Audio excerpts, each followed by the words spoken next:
Hey, everybody, welcome to the next episode of Future Fuzz, the digital marketing podcast. Today, I'm welcoming Hannah Recker to the show, who is the marketing powerhouse behind some of the smartest B2B tech growth stories you've ever heard. As a head of marketing at Coefficient, Hannah doesn't just sell software, she lives it. Hannah built her career on championing self-serve tech that actually works for the people who use it. At Coefficient, she's helping marketers, ops leaders, and revenue teams ditch clunky dashboards and bloated data workflows by turning ordinary spreadsheets into live, automated command centers. Forget waiting on ops to pull all that data. Hannah's world is about instant insights and total spreadsheet superpowers. What a mouthful. Hannah, welcome to the show. Good morning.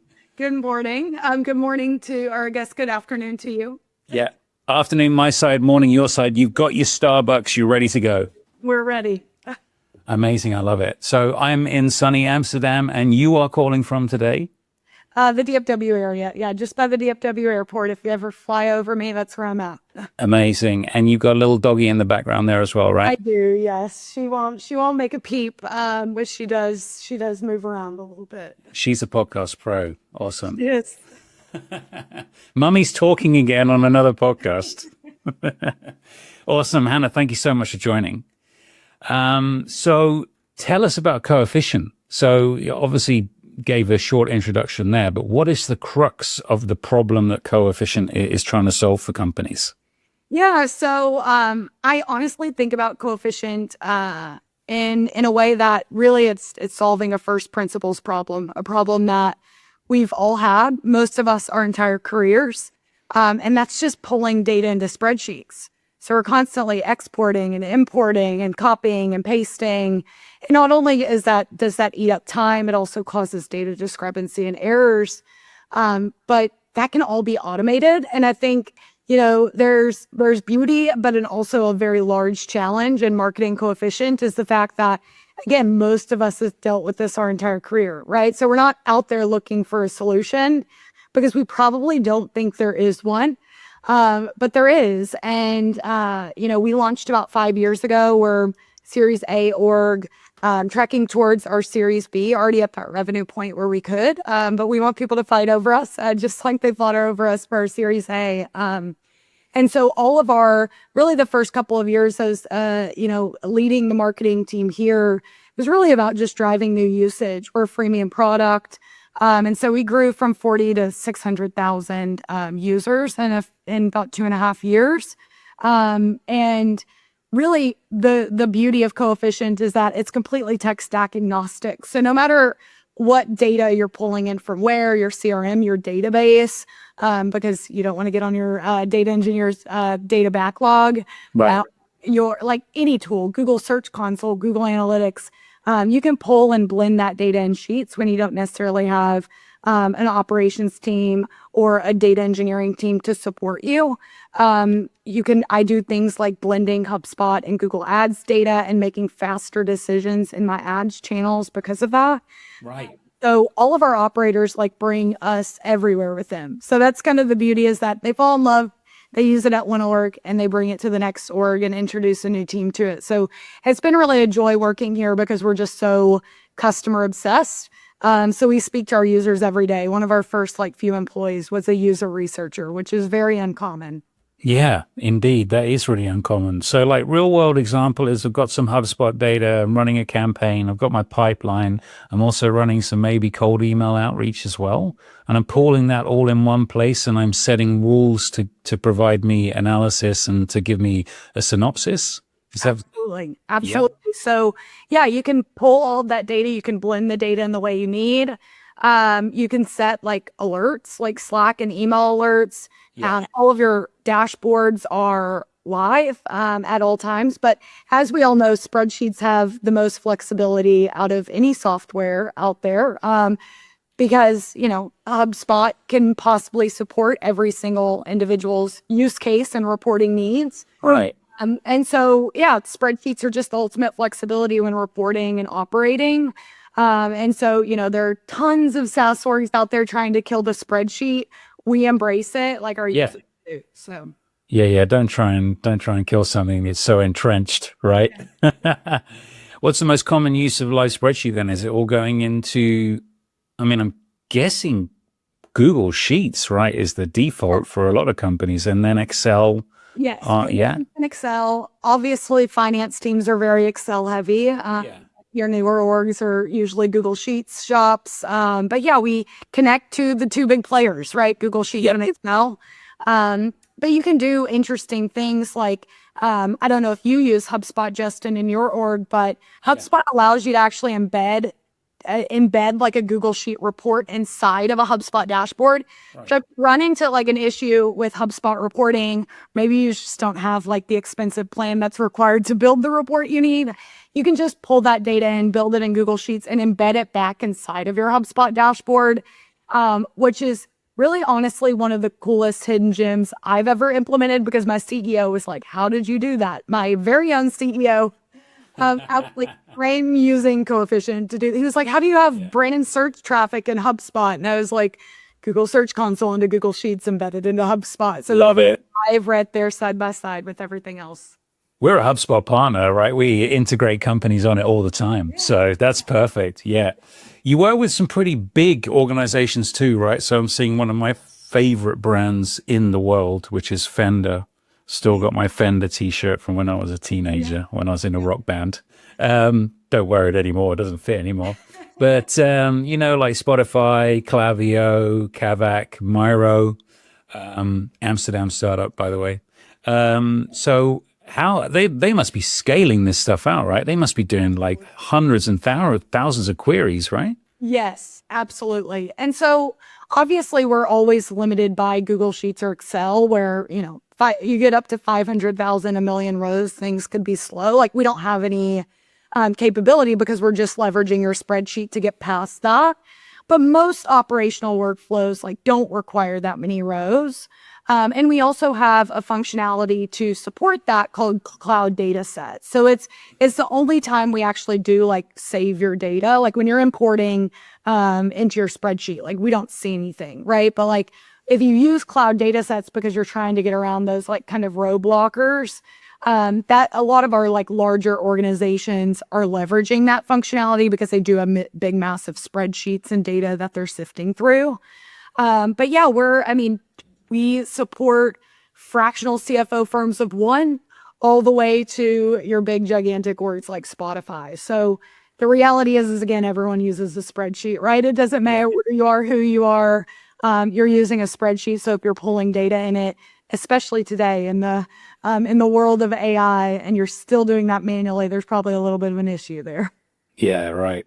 And then I'm curious about how, like, discoverability. You're really focused on growth, and do you find then that, you know, because we work with a lot of companies who go after enterprise, right? And that's the golden ticket for them.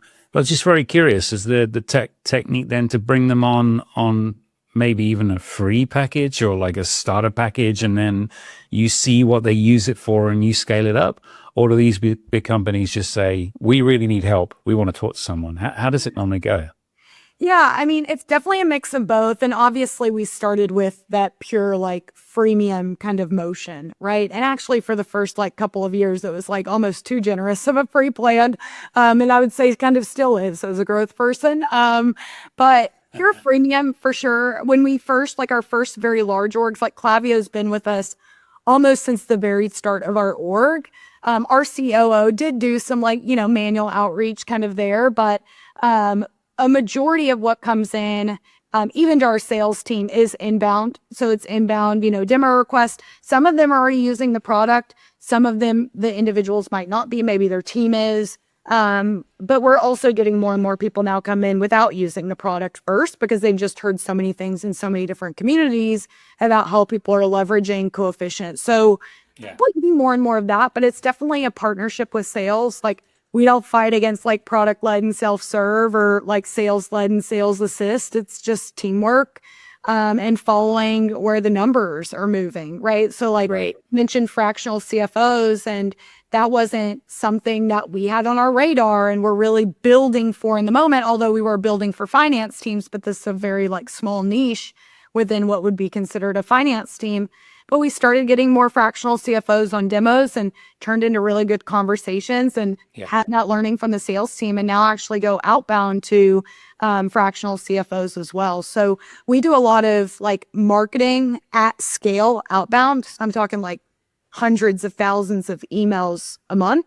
Yeah. And then we also do like some smaller targeted campaigns working cross-functionally with the sales team. But I would say it's probably about 60% of our business is like pure self-serve. Like they literally never speak to anyone. More than that. That's great. I mean, the fractional CFO is kind of like the unintended consequence. I've spoken to a great founder about that before, like the unintended consequences. You did something and then started talking to some people and you were like, oh, this is what we were expecting. And then, you know, that becomes a niche in itself. And those fractional CFOs then go and work at some pretty enormous organizations, right? And they're very senior as well. So they're trusted and they say, hey, you guys should be using this. So yeah, that's very powerful. Yeah. Let's dive into your background, Hannah. So, you know, you really cut your teeth in a lot of very interesting startups and scale-ups. And then you were sort of deep in the trenches during the automation boom, right?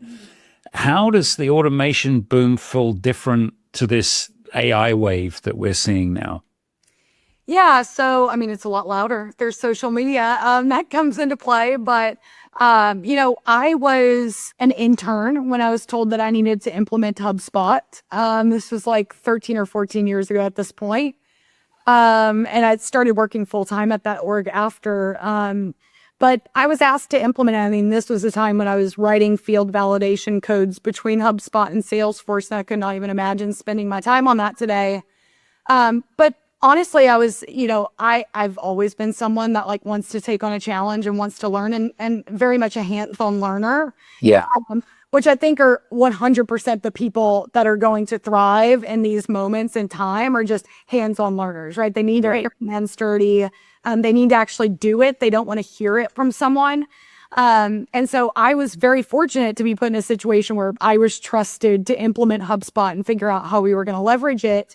And that very quickly made me more of a like operational technical marketer. And I see a lot of similarities today with AI. And it's the fact that we're all just going back to the basics, right? We're all going back to the basics and figuring out like, okay, we've built all of this fancy automation up. What's really working like in our business? What are we really leveraging? What has just become bloat? And how can we change our days, right, with AI, not just AI, but automation now as well, right? Like people are going back to the basics. There are some automation things like our very own tool that people have just skipped over because, well, we've automated everything we could possibly think of, right? So like now with AI, it's just kind of back to builder mode, right? And so the people that are willing, you know, I fear for the leaders that aren't willing to get their hands dirty right now because they're not going to even be able to hire the right person, right? Because they won't know what they're looking for. They absolutely won't know what they're looking for. And so I fear for those people. I'm happy I'm not one of those people, because it's the leaders. Like when people say like, oh, AI is going to take your job. Like to me, it's the leaders that aren't embracing it and doing things themselves, even if they're not doing something internally in their organization, doing something on the side to actually learn these tools, to know what they're looking for when they're hiring, to know what they're looking for from their existing employees and expectations that should be set, right? Because when you read all this stuff on LinkedIn, like there are a lot of things that are true. There are a lot of things that are far-fetched. There are a lot of things that are just like, we shouldn't do that for our business. A lot of shiny new objects, right? Which especially as a marketer, can be a little scary, right? It's like every single person's coming at you with, we should do this. Yeah. But it's kind of just... There's a lot of noise, right? There was a lot of noise back in the automation days as well. There was a huge amount of noise of blockchain as well. It was insane, the blockchain bubble peak, you know. Yeah. It's just everything's popping up and you're told to look at this. And now you see a LinkedIn post to go do this. And now 75 AI tools you need to check out today. And it's like, no, what do I actually need to do today? Not what new shiny object can I go play around with for absolutely no reason, right? time to waste. And all of our time should be used valuably when we're working for an organization. So really, it's just, again, back to the basics, like baseline. Let's step back and think about what each and every one of our days looks like, where things can be automated, where AI can be put into place, and what's just noise right now. And tying that all back to actually core objectives in your organization and being willing to say no, because now more than ever, that's important. Yeah, you definitely need to have the power of no. Actually, there's a fantastic book. It was written quite some years ago, and it was a guy called Yes Man. Yeah, he said yes, man. And he started out saying yes to everything, but then he realized that the power of just sometimes saying no is really important. And I highly recommend the book. It's very, very funny. Yeah, I can totally read. Funny, funny, I'm learning. So then there's a lot to unpick there, but I think that the point I'm seeing, there's a brilliant podcast by a guy called Dan Sanchez, where he's saying that the tide is turning now, where people are starting to get irritated, and it's not like on the management level as such, or it's not the change makers who are getting very excited by this, but on a consumer level as well, on a very basic level, is that the consumer in the end will decide, because there's AI is being integrated into some things. And I know, like, on a personal level, I'm like, what? Like, why is this here like this? Like, does this even add any value to me? Does this ever even bring any value? Do you also see that as well? Or would you disagree and say it's not happening like that? Yeah. No, I definitely, again, I mentioned noise, and it's like there are a lot of tools. Look, people are going to take advantage of this time. Like, the reality is like the most creative businesses are built on an economic downturn, and we're like literally in an economic downturn and AI happening, right? So like everything is going to be built, right? Everything anyone's brain could think of is going to be built. Right. So than ever because of vibe coding, right? Like everyone's going to go vibe code what they want on the weekend and start a business, right? Everyone's really excited about this. So it's just really important to start, like, just have the capability of disseminating like what's important to you, right? And like, maybe, like maybe there are ads you can start like blocking, maybe there are things that you can just completely block from your life. But on a personal level, when I think about using AI personally, I like, honestly, as far as implementing an AI solution, there's one that because personally, I want to use AI things for fun, right? Like I want it to allow me to get more creative with my kids. I want it to allow me to do fun projects I would have never been able to like perfectly outline, right? So like, I mean, I use the one actual app that I use AI personally is called Suno, and we've been making our summer playlist with Suno. Cool. And my kids are giving prompts to AI and building out our summer song playlist. But other than that, it's just Chat GPT, right? It's just that's really all I need on a personal level, right? Yeah. Of course, AI is going to come into all these other personal apps that we use. But yeah, it's going to be annoying. It's going to be frustrating. So it's just, maybe we all need to make like personal objectives as well and be able to say again, like, no, I don't need to hear this noise. Maybe I shouldn't be following that person any longer on LinkedIn. Yeah. I should unfollow these people on. Yeah. Or maybe some apps should just not even bother and wait until they integrate it properly. When there's a light touch integration and I'm not really forced to have to integrate it myself or use it myself, I love it. So I'm a massive Loom fan. I use Loom all the time. And their little trick, what they just said, we've picked a title for you based on the transcript. I'm like, yes. Nine times, like one out of 10, it gets it very wrong, and it's like, no, I need to write it myself. But I'm just like, yeah, that's fine, that'll do. Bam. And it's just that's where it should be integrated, in my opinion. It should like add value. It should be useful, but it shouldn't be a ball ache that you got to go, oh, you can just chat to me now, Yeah. Because when I think about it now, when I think about being in startups, it's, everyone that's in the VC world is going to be building AI into their tool right now. Yeah. The reality is most of them will do it wrong because they're not talking to their customers first of like what would actually be helpful, right? What is literally going to be helpful versus this like external pressure from their VCs of like, we need an AI billboard in San Francisco for you, right? Like that's reality. Like all of these companies are dealing with the pressure from their VCs, right? Yeah. And the need to have AI, and they're not taking their own lessons from building their product to begin with of like just listening to your users, right? Like we built AI and Coefficient like not too soon, right? It was about like maybe like 6 to 8 months, like after people were like really using it.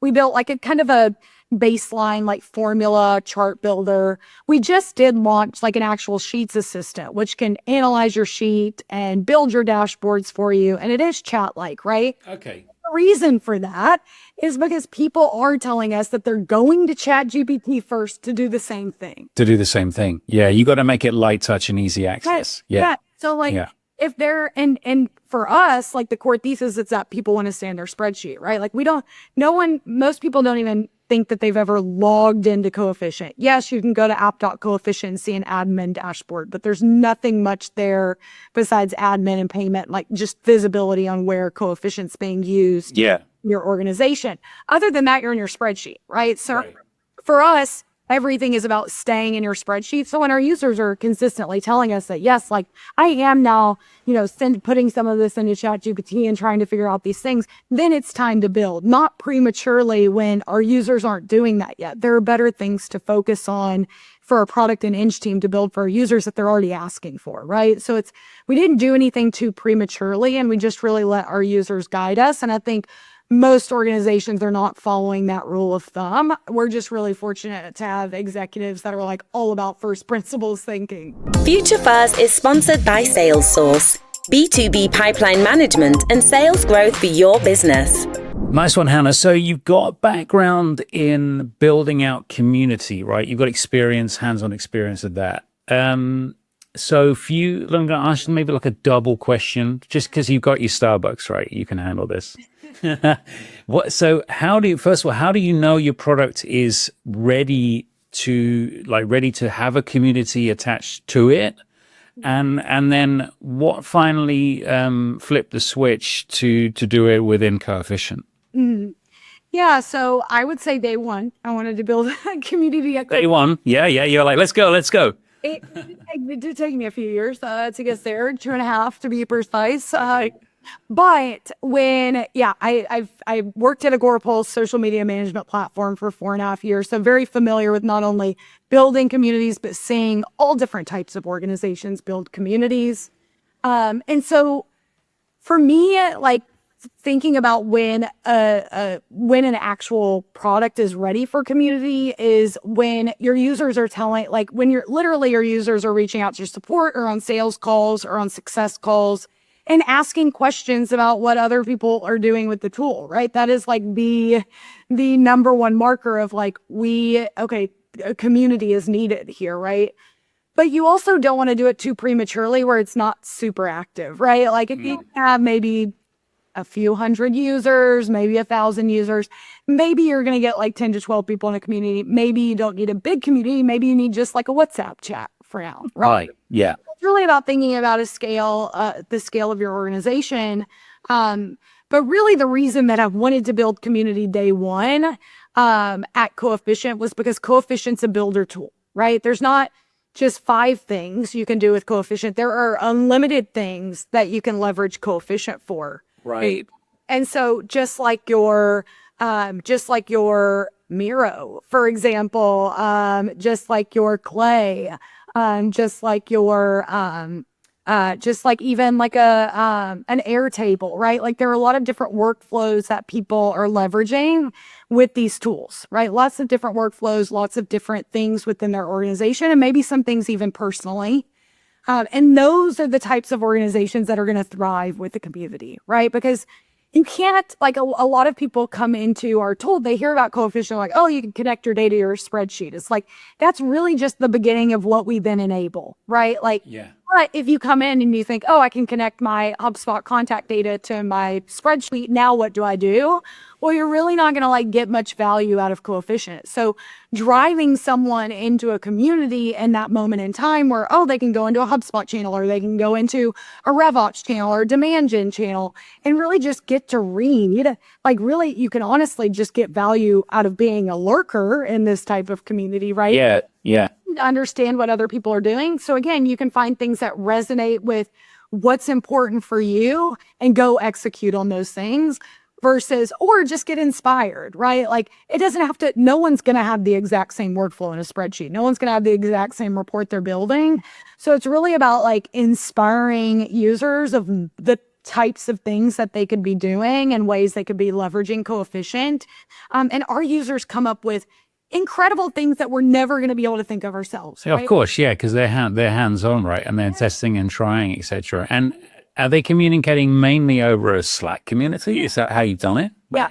So for now it's Slack and we're very like early on in our launch. So we have about 500 members now, but we've only invited 3,000. So that's pretty good conversion rate. That's a really good conversion rate. Now with one email. So one?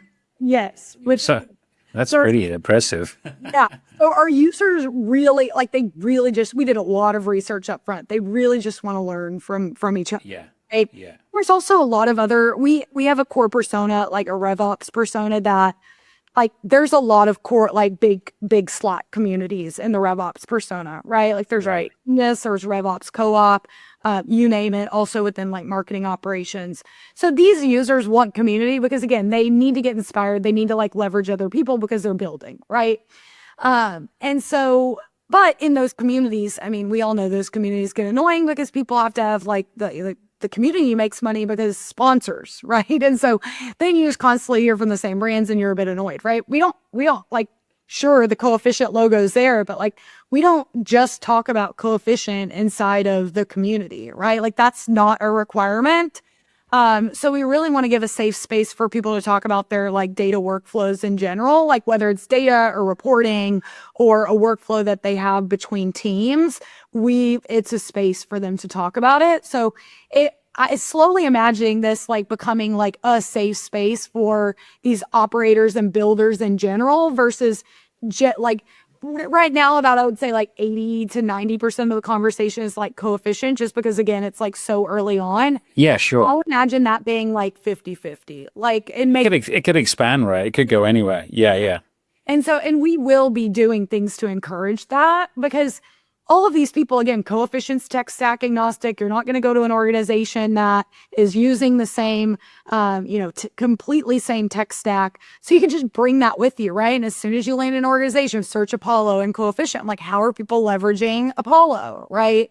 And so there are a lot of things, like kind of other things we've thought about community that might be helpful for the audience. But when you think about Slack, you're like, oh, where's all that value going? It's just stuck in Slack, right? Well, Slack does have an API, and you can pull from Slack's API. Okay. Archive that content on your That's juicy. Yeah.